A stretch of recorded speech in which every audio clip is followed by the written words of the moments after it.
Hello everyone, welcome to your channel Vishesh academy by Neha. This is Neha. तो कैसे हैं आप सब? होप सो सब बढ़िया होंगे।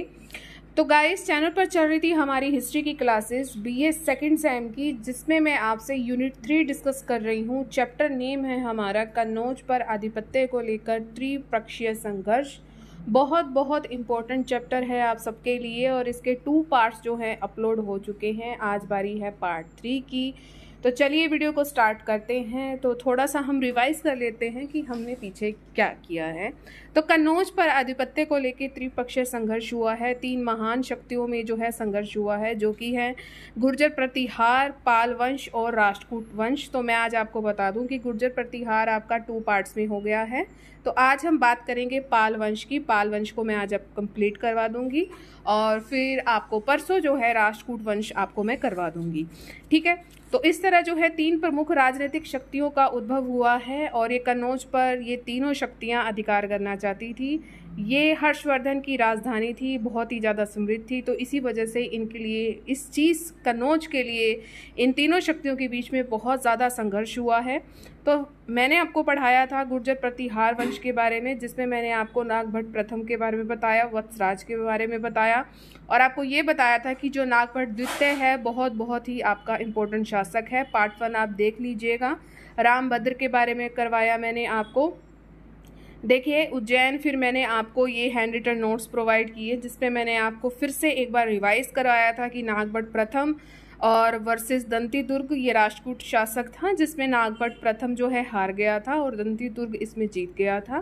फिर इसने नागभट्ट ने फिर से राज्य पर पुनः अधिकार कर लिया था और नागभट्ट जो भट्ट है इसका 2 भतीजे थे, जिसमें पहला था ककुक और दूसरा था देवराज। देवराज का जो पुत्र था वत्सराज, और वत्सराज ने क्या किया था, इसने भंडियों को जो है पराजित किया था, उनसे राज्य छीना। फिर आपको आगे ये मैं करवाती चली गई और वत्सराज की फाइनली मृत्यु हो गई। उसके बाद उसका पुत्र गद्दी पर बैठा जो कि था नागभट्ट द्वितीय, और इसने कन्नौज को जो है अपनी राजधानी बना लिया था और ये धर्मपाल से भी युद्ध में हार गया था। ठीक है। इसके बाद इसने फिर से कन्नौज पर अधिकार कर लिया, मुसलमानों को भी इसने पराजित किया।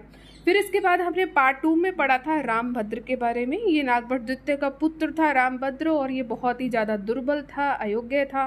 फिर आपको मैंने मिहिर भोज प्रथम के बारे में पढ़ाया था बहुत अच्छे से। पार्ट 2 में आप आसानी से देख सकते हैं, प्लेलिस्ट इसकी बन चुकी है। ठीक है। इसके बाद हमने पढ़ा था महेंद्रपाल प्रथम के बारे में और फिर हमने पढ़ा था महिपाल प्रथम। फिर फाइनली जो है प्रतिहार साम्राज्य का पतन हुआ और कौन कौन से जो है इसके उत्तराधिकारी आए हैं, तो वो आप जो है जानकारी ले सकते हो पार्ट 2 में। और आज हम फाइनली बात करेंगे पार्ट 3 में पाल वंश की। चलिए स्टार्ट करते हैं और वीडियो के एंड तक आप बने रहेंगे अगर आज आप नए जुड़े हैं तो। 8वीं शताब्दी के मध्य में उत्तर भारत में बंगाल के पाल शासकों ने एक विशाल राज्य की जो है स्थापना की थी। कहाँ की थी? बंगाल में की थी। याद करना बहुत आसान है, बंगाल पाल।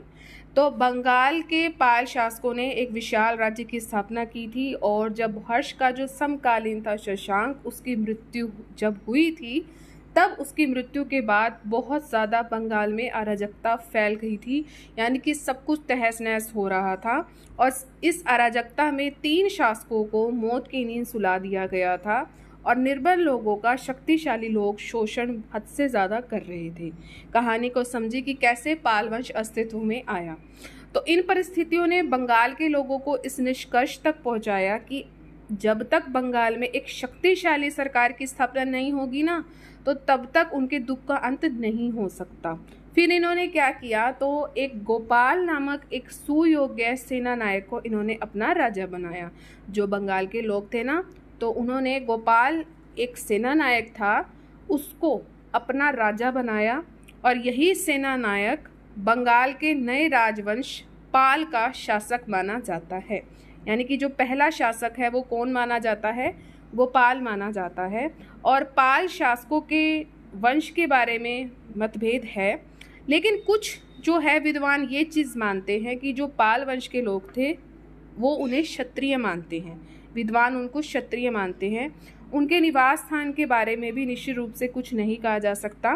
ग्वालियर अभिलेख है एक, और तारानाथ के एक कथन से हमें इस चीज़ की पुष्टि मिलती है कि हाँ, बंगाल का शासक जो है गोपाल ही था। ठीक है। अब थोड़ा सा हम गोपाल को पढ़ लेते हैं। खलीमपुर ताम्र अभिलेख से हमें ये चीज़ पता लगती है कि बंगाल की जनता ने अराजकता से तंग आ गए थे, बहुत बहुत तंग आ चुके थे। तो इन्होंने गोपाल को शासक बनाया था और गोपाल ने अराजकता को समाप्त किया था और इसने राज्य का विस्तार भी किया था। और मुंगेर ताम्रपत्र से हमें ये चीज़ पता लगती है कि गोपाल ने समुंदर तक विजय प्राप्त की थी और इसने बौद्ध धर्म जो है धारण किया था। तो ये दो चीज़ें आपको बहुत इम्पोर्टेंट याद रखनी है कि गोपाल ने समुंदर तक विजय प्राप्त की थी और इसने बौद्ध धर्म को ग्रहण किया था। नेक्स्ट है आपका धर्मपाल। जब गोपाल की मृत्यु हो जाती है तो उसका पुत्र जो है गद्दी पर बैठता है। धर्मपाल बहुत ही योग्य था, महत्वाकांक्षी था और इसने अपनी विजय से, अपनी उपलब्धियों से बंगाल को उत्तर भारत का एक प्रमुख राज्य बना दिया। बहुत बहुत इम्पोर्टेंट बात है ये कि धर्मपाल ने ऐसा नेक काम किया है। जिस समय यह सिंहासन पर बैठा था उस समय प्रतिहार शासक, ठीक है, प्रतिहार शासक कन्नौज को प्राप्त करने के लिए प्रयत्नशील थे और दक्षिण के राष्ट्रकूट शासक भी उत्तर भारत के वैभव पर ये आंख लगाए हुए थे। यानी कि दो जने, एक तो प्रतिहार शासक थे, ठीक है, जो हम पढ़ चुके हैं, वो कन्नौज को प्राप्त करना चाहते थे और दक्षिण के राष्ट्रकूट शासक भी इस पर आंख लगाए हुए थे। तो इस प्रकार धर्मपाल, आपने नाम ज़रूर सुना होगा पार्ट 1 में, पार्ट 2 में। तो इस प्रकार धर्मपाल का जो अधिकांश जीवन जो है युद्ध में ही बीतता है। चलिए इसकी जो है गतिविधियाँ, इसकी एक्टिविटीज़ देख लेते हैं, इसने क्या क्या किया है। धर्मपाल और प्रतिहार शासक वत्सराज, इनके बीच में युद्ध हुआ। तो धर्मपाल व अवंती के गुर्जर प्रतिहार शासक वत्सराज, याद कीजिए वत्सराज, दोनों ये क्या चाहते थे, और धर्मपाल भी थे चाहे ये वत्सराज भी थे, ये दोनों ही कन्नौज पर अधिकार चाहते थे जहां आयुध वंश का शासन था, ठीक है। प्रतिहार जो नरेश थे वत्सराज ने, इसने इंदिरा युद्ध का पराजित करके कन्नौज पर इसने अधिकार कर लिया था। इसने इंदिरा युद्ध को जो है पराजित किया था, किसने, वत्सराज ने। और धर्मपाल इसे सहन नहीं कर सका कि इसने कैसे कन्नौज पर अधिकार कर लिया, किसने, वत्सराज ने। फिर धर्मपाल ने क्या किया, कन्नौज पर आक्रमण कर दिया और वत्सराज ने उसे पराजित कर दिया। अब अगला युद्ध जो होगा वो होगा राष्ट्रकूट शासक ध्रुव के साथ। राष्ट्रकूट एक शासक था, ध्रुव ने सबसे पहले प्रतिहार जो शासक वत्सराज को पराजित करके इसने कन्नौज पर अपना अधिकार कर लिया था। तो महत्वाकांक्षी धर्मपाल कन्नौज पर ध्रुव का जो प्रभुत्व बिल्कुल भी नहीं देख सकता था। तो उसने क्या किया, इस धर्मपाल ने क्या किया, ध्रुव पर भी इसने अटैक कर दिया, परंतु उसे पराजय का ही सामना करना पड़ा। अब इस चीज़ की पुष्टि हमें कहाँ मिलती है कि ध्रुव पर अटैक किया और इसमें जो है धर्मपाल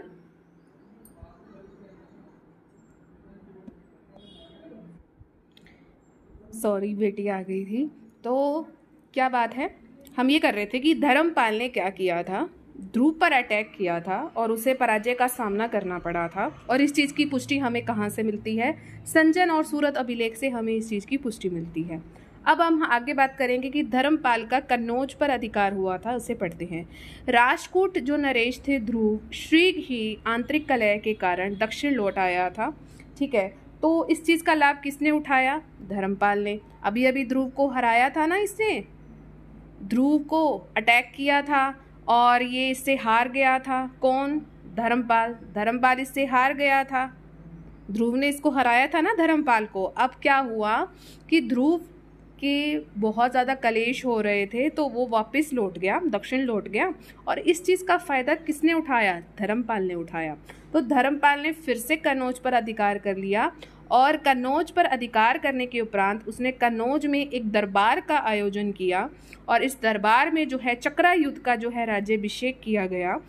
और डॉक्टर R.C. मजूमदार का कहना है कि इस अवसर पर उपस्थित होने वाले अनेक राजाओं ने धर्मपाल की अधीनता स्वीकार कर ली। इस चक्रा युद्ध के जब इसने राज्याभिषेक करवाया तो इसमें कौन कौन से शासक थे, भोज थे, मत्स्य थे, कुरु थे, भद्र थे, यवन थे, अवंती, गांधार के, इन सबके शासक इस राज्याभिषेक में उपस्थित थे, ठीक है। अब बात करेंगे हम इसके राज्य विस्तार की। खलीमपुर अभिलेख में वर्णित उपरोक्त राज्यों जो आपके मैंने अभी आपको बताए हैं, भोज, मत्स्य, कुरु, भद्र, यवन, अवंती, गांधार, तो ये धर्मपाल के साम्राज्य में इनको शामिल नहीं किया जा सकता। परंतु इतना निश्चित है कि बंगाल और बिहार प्रत्यक्ष रूप से अब धर्मपाल के अधीन था। समझ रहे हैं आप? बंगाल और बिहार प्रत्यक्ष रूप से किसके अधीन था? धर्मपाल के अधीन था। और जो कन्नौज के राजा द्वारा उसकी अधीनता स्वीकार करने के कारण पंजाब से लेकर बिहार तक उसका दबदबा हो चुका था। ठीक है, राज्य विस्तार भी आपको समझ आ गया होगा। ठीक है, इसकी कुछ अन्य उपलब्धियां भी हैं। धर्मपाल एक कुशल योद्धा के साथ साथ विद्या प्रेमी भी था, विद्वानों का आदर करता था, उसे आश्रय भी देता था। और इसके दरबार में एक हरिभद्र, नाम ध्यान रखें आप, हरिभद्र एक प्रसिद्ध बौद्ध विद्वान था। और अगर बौद्ध विद्वान था तो बौद्ध धर्म का ये अनुयायी था। उसने विक्रमशील बौद्ध विहार की जो है स्थापना की थी, जो बाद में विक्रमशील विश्वविद्यालय के नाम से प्रसिद्ध हुई। अब बात करेंगे हम विक्रमशील जो है धर्मपाल का दूसरा नाम भी था। अब इससे चीज़ से आप क्या क्या याद कर सकते हो? धर्मपाल लिख लीजिए। ठीक है, और अगर आपको याद करना है तो किस तरह करोगे आप? धर्मपाल लिख लिया आप सबने। फिर इसके बाद आपने ये लिखना है विक्रमशील बौद्ध विहार की इसने स्थापना की। ठीक है, बौद्ध विहार, इस तरह आप याद करो, याद करना बहुत ज़्यादा ज़रूरी है। तो विक्रमशील बौद्ध विहार की इसने स्थापना की। बाद में ये विक्रमशील विश्वविद्यालय बन गया। ठीक है, इसके नाम से ये प्रसिद्ध हुआ। और इसका अगर दूसरे नाम की बात करें धर्मपाल की, तो वो भी क्या है? विक्रमशील। इस प्रकार धर्मपाल एक महान विजेता था, कुशल शासक था। अपने पिता से प्राप्त एक छोटे से राज्य को उसने विशाल साम्राज्य में परिवर्तित कर दिया। इसकी उपाधियां देख लेते हैं। परमेश्वर है, परम भट्टारक है, महाराजा धीराज है, ये इसकी उपाधियां हैं। अब बात करेंगे हम देवपाल की। धर्मपाल के बाद जो है देवपाल इसका शासक बना है धर्मपाल के बाद। और धर्मपाल और रणा देवी का ये पुत्र था, यानी कि इसकी मम्मी का क्या नाम था? रणा देवी। वह भी अपने पिता की तरह साम्राज्यवादी था, महत्वाकांक्षी था। इस प्रकार उसने भी अपने शासनकाल में अनेक युद्ध लड़े हैं, देवपाल ने भी। और इस युद्ध में उसके चचेरा जो भाई था, क्या नाम है इसका? जयपाल। जयपाल ने इसका सहयोग दिया है और जयपाल ही इसका सेनापति भी था। ठीक है, कहते हैं कि कौन कौन से ऐसे अभिलेख हैं जिनसे हमें पता लगेगा कि देवपाल ने बहुत सारे युद्ध लड़े हैं और उसमें उसकी विजय हुई है। तो मुंगेर अभिलेख है एक आपका बदल अभिलेख है, एक आपका बादलपुर अभिलेख है। ठीक है, भागलपुर अभिलेख है, तो आप ये चीज़ देख सकते हो। बदल अभिलेख में ये चीज़ है कि देवपाल ने हिमालय से विंध्याचल तक तथा पूर्वी समुद्र से पश्चिमी समुद्र तक प्रदेशों को उपहार में जो है प्राप्त किया था। अब बात करेंगे हम देवपाल की विजयों के बारे में। सबसे पहले है उत्कल विजय, जो मैंने अभी अभी आपको बताए हैं, भागलपुर अभिलेख और बदल अभिलेख। इससे हमें ये चीज़ पता लगती है कि जो देवपाल की सेना से भयभीत होकर उत्कल उड़ीसा का राजा जो था भाग गया था। ठीक है, उत्कल का जो राजा था वो यहाँ से भाग गया था। इसने द्रविड़ों पर विजय करी है। बदल अभिलेख में हमें ये चीज़ पता लगती है कि देवपाल ने द्रविड़ राज्य को भी पराजित कर दिया था। और इसका हमें नाम अभी नहीं पता है, बस आप इस चीज़ को याद रखना। गुर्जर प्रतिहारों से भी इसका युद्ध हुआ है। देवपाल का गुर्जर प्रतिहार शासकों के जो है नागभट्ट द्वितीय, रामभद्र से जो है मिहिर भोज का ये समकालीन था। देवपाल और नागभट्ट के बीच में संघर्ष का प्रमाण हमें उपलब्ध नहीं है। तो देवपाल ने किसको पराजित किया है? रामभद्र को। पार्ट 2 में मैंने आपको रामभद्र पढ़ाया था, बहुत ही अयोग्य था। और मिहिर भोज के समय प्रतिहारों का देवपाल से संघर्ष बिल्कुल जारी था। ठीक है, जब मिहिर भोज आता है तो इसके समय में देवपाल का संघर्ष इन सब से जारी था। और इस संघर्ष के परिणाम के बारे में निश्चित रूप से कुछ नहीं कहा जा सकता। तो अनेक अभिलेख मिहिर भोज को इस संघर्ष का जो है विजय मान लेते हैं। अन्य उपलब्धियों की हम बात करें तो अपने पिता की भांति देवपाल भी बौद्ध धर्म का अनुयायी था और उसने नगर विहार के एक बौद्ध विद्वान को नालंदा विहार का अध्यक्ष नियुक्त किया था। उसके शासनकाल में जावा के शैलेंद्र वंश के राजा बालपुत्र देव ने बौद्ध विहार बनाने के लिए 5 गांव दिए थे, जो देवाल ने सहर्ष जो है स्वीकार कर लिए थे। ठीक है, बौद्ध कवि एक था वज्रदत्त, उसने उसके शासनकाल में लोकेश्वर शतक नामक इसने पुस्तक की रचना भी की है। ठीक है, लोकेश्वर शतक। और इसके मंत्री का क्या नाम है? धरपपाणी भी इस यहाँ पर एक विद्वान था। अब बात करेंगे जब हम देवपाल की मृत्यु हो जाती है, उसके बाद अनेक दुर्बल और अयोग्य शासक हुए। जिसमें आया विग्रहपाल, नारायणपाल, राज्यपाल, गोपाल। ये गोपाल वो नहीं है जो स्टार्टिंग में था, इसके बाद आया है विग्रहपाल द्वितीय। तो इनके शासनकाल में कुछ भी ऐसा नहीं हुआ जो हमारे पढ़ने लायक हो। फिर हम पढ़ेंगे महीपाल।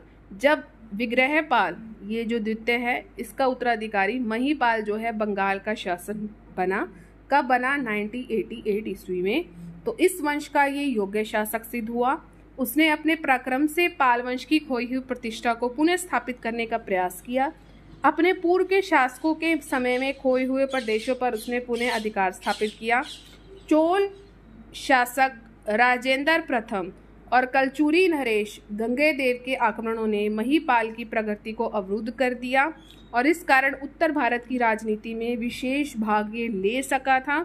उसने बंगाल और बिहार पर इसने अपना दबदबा बनाए रखना, अपना अधिकार इसने बनाए रखा और महीपाल को ही पाल वंश का दूसरा संस्थापक माना जाता है। धार्मिक अगर साहित्य क्षेत्र की बात करें तो महीपाल का योगदान उल्लेखनीय है। वह एक महान निर्माता था। इसने सारनाथ में अनेक बौद्ध मंदिर और विहार भी बनाए हैं। नालंदा और बोध गया में भी इसने मंदिरों और विहारों का निर्माण करवाया है। महीपुर नामक इसने नगर भी बसाया है। इसने कई सड़कों का निर्माण भी करवाया है। जब महीपाल की मृत्यु होगी उसके बाद पाल वंश में अनेक शासक आए जो थे नयापाल, विग्रहपाल तृतीय, महीपाल द्वितीय, शूरपाल, रामपाल ने सबने शासक किया। ये सभी के सभी दुर्बल प्रतीत हुए। फिर इसके बाद क्या हुआ? 1197 ईस्वी में मोहम्मद गोरी के सेनापति ने पाल वंश को सर्वथा नष्ट कर दिया। किसने किया है?